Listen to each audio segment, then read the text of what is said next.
In every story, there is a limit to the amount of characters you can meaningfully include before things start to get messy. There's only so much time in every episode, pages in every chapter, moments in every story to flesh out individuals. Sacrifices will be made for the sake of the narrative, and not everyone's favorite characters will be developed in a satisfying way. What happens when you write a story about individualism, where every character fights for the main character spot? What kind of sacrifices do you make? How do you pick who gets developed and who doesn't? This is a really interesting dimension of Blue Lock that drew me to the series. How can we set up the story in a satisfying way that keeps this idea alive while maintaining cohesive themes? Blue Lock introduces a large cast of very talented characters extremely quickly, and by the time the narrative starts to hit its stride, we start to see who the author prefers to explore as time goes on. I'm not talking about characters whose abilities weren't explicitly shown to us in the series, only those who had a tangible influence on games they played within Blue Lock and how that has changed as time has gone on. There will be discussions about the Neo-Egoist League arc in this video, but I will avoid spoiling any major events or moments. But you have been warned.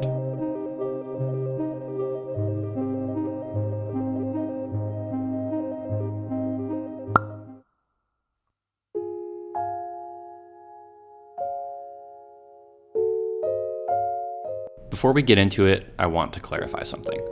Just because a character leaves the narrative for an extended period of time does not mean that they fell off or have a weak arc. We've seen characters that have had lots of development and then take the backseat for a large amount of chapters while others are developed. There are only so many slots for characters to be included and only 11 positions on a team in the game. There has to be sacrifices, but that does not make these characters weak. A massive example of this is Bachira, who is a complete demon from chapter 1, and yet he has taken a backseat for stretches of the manga so that other characters can be developed. Does this make him a weak character? Absolutely not. In fact, he's one of the best in the entire manga. But this is exactly why he does take the backseat. His individual skills are so strong already that there isn't really a need for him to develop his techniques. Once he lets go of the monster and fixes his mindset to be more in line with Blue Lock, he's able to take a backseat while still developing in the background. With that out of the way, let's start with some of the side characters who were never necessarily destined for greatness, but still had a significant fall off after their introduction, namely the supporting members of the top 3. While the rankings in this stage were based on how quickly you finish the shooting test, securing a top slot is still extremely impressive given the amount of absolute demons we have been introduced to thus far. In my opinion, these two characters were introduced to show us how far physical advantages can get you as a player. Tokimetsu, a total freak of nature, essentially disappears from the story as he is not able to establish a niche for himself. They had this man Nico in above him, and while Nico has evolved significantly, Tokimetsu not being able to secure even a substitute spot in the U20 match shows that how he does not fit into the system that Blue Lock has created. He becomes a starter for PXG and tries to become a supporting piece for Rin. Ultimately though, this is not enough to keep him from fading into obscurity. You can pretty easily attribute this to his passive personality, exaggerated to the point where he's an anxious wreck. He has all the physical tools to stay relevant, but he lacks that critical mental component that many characters have. Unfortunately for him, this is built into his personality, and it seems he was doomed to irrelevance from the start. This seems to be a statement from the author about the required mentality to survive in Blue Lock. What really solidifies his position, however, is how the other supporting member of that top 3 has evolved, Ryu. Ryu's weapon when introduced is his height and reach, primarily used to build up the attack by reaching the ball where others simply are not able to. And while strong, this weapon is too one-dimensional to compete for a forward position. Instead of fading into the background though, Ryu adapts and becomes an exceptional defender, carving himself out a spot as the right center back in the U20 match. It is really interesting to see the two opposite paths these two took, despite being about equal upon their introduction.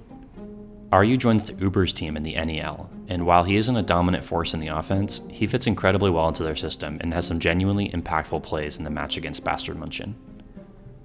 While you could argue that compared to his introduction, his role has been reduced significantly, he was never really written to be a main character, and finding himself a defensive niche has kept him more relevant than a lot of other side characters.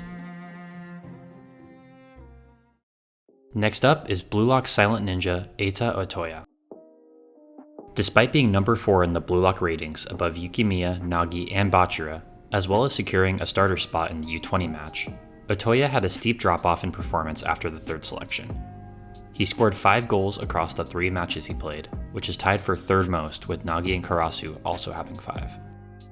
Otoya is a speedster type like Chigiri, but instead of relying on long sprints up the wing, he gets in on goal using off-the-ball movements.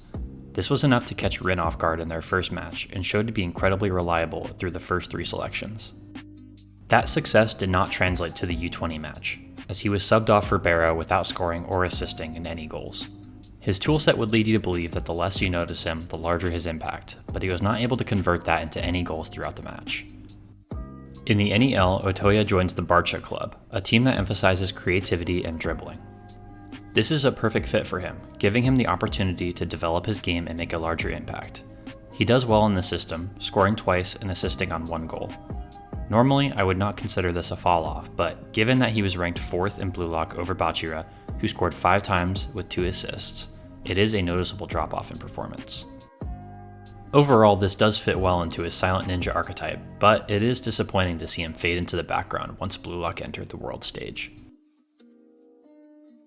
Most of the characters we talked about so far have fallen off primarily due to their lack of assertiveness and inability to convert their opportunities into goals. One character who has both of these things and has still managed to disappoint is Shido. Now, I will be getting into specifics about the NEL in this section, up to the most recent chapter as of recording this video, which is chapter 302. Shido is introduced after he eliminated Kunigami from the 2nd selection, and relies entirely on his instincts to score in the penalty area. He joins the U20 team as a wildcard, per Itoshise's request, which works out because he did not fit into Blue Lock's system and would have been on the bench otherwise. He has an immediate impact once he is subbed in, playing off Sei's fantastic playmaking to score twice. How is it possible for him to have fallen off despite being ranked number 3 at the end of the NEL? After joining PXG, Shido's role has been reduced as he is sharing the offense with Rin, who consistently outperforms him whenever they play together. He is at his best when the system revolves around him, surrounded by players who feed him opportunities to score. He's in an awkward position, not able to reach the level that Isagi and Rin have, despite having freakish talent. I think there's one large difference between Rin and Shido, and it comes down to independence. Shido, while incredibly skilled, is not able to create his own offense in the way that Rin does. He is at his most dangerous when paired with a talented playmaker such as Charles or Sei, but when left to his own devices, he can be completely shut down by a good defender. We've seen what happens when he enters the penalty area, but unfortunately that is not enough. You need to be able to create your own opportunities before getting there to outshine players like Rin, especially when the offensive system that you're in does not completely revolve around you, like with the starting PXG lineup. The lack of depth in his game limits the impact he has, and we see this clearly in the PXG vs Bastard Munchen match. From the beginning, this match revolves around 3 people, Isagi, Kaiser, and Rin. Despite scoring, he struggled to assert himself in the dynamic that these 3 created. Once Kunigami stepped in to man-mark him, he lost his agency and was unable to make an impact for the remainder of the match. Other characters have struggled with the same issue, and they have settled into their own niches to survive. Shido has not been able to grow past that at this point in the series, and it will be interesting to see where he fits in as the U20 arc begins. How will he fit into their system, and will he be able to assert himself? He's not a playmaker or a defender, so if he's not scoring goals, he tends to be an anchor for his team. We've seen that a Rin and Shido system does not work against a highly coordinated team, so the only way I can see him having an impact is if he's played as originally intended in the U20 match, subbed in to take advantage of the chaos he creates. Shido takes ego to the extreme. He's a thrill chaser who only thinks about his next goal. Everything else is just noise that he drowns out as he charges the box. Does this create awesome moments? Yes. Does this limit his growth as a striker? Yes. Despite having the strongest individualism in the cast, he doesn't have the agency to pair that with, and as a result isn't able to consistently establish himself. If relying on the abilities of those around you makes you weak in the Blue Lock system, how has Isagi managed to become the beating heart of Blue Lock despite having an average set of physical tools compared to his rivals? Wouldn't this cause him to fall off as well? This once again comes down to agency. Isagi, while not being able to take the ball up the field by himself like Bachira or Rin, can take agency from his characters and turn it into his own.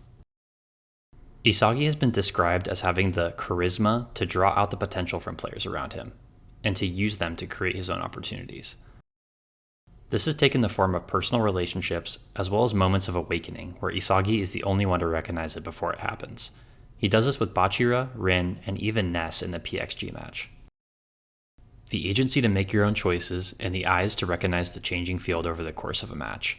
This is what separates Isagi from the rest of the pack.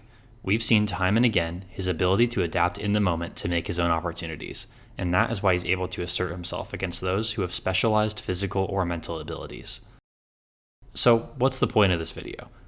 The NEL arc has really expanded on this idea of protagonists, and everyone is fighting to be the main character of the series. With this narrative decision, there is a delicate balance you have to strike, where it becomes much more noticeable when some characters do fall off. Like I've said, this is important because not everyone can be on every panel all the time. It's all in the execution. Ultimately, those unable to assert themselves will become the stepping stones to realizing Blue Lock's ultimate goal. There will be only one striker to reinvent Japanese soccer, and there are sure to be many casualties along the way. Maybe some of these characters will come back and find a way to make their presence known, but many will sink to the bottom into obscurity. This is the cruel reality of Blue Lock.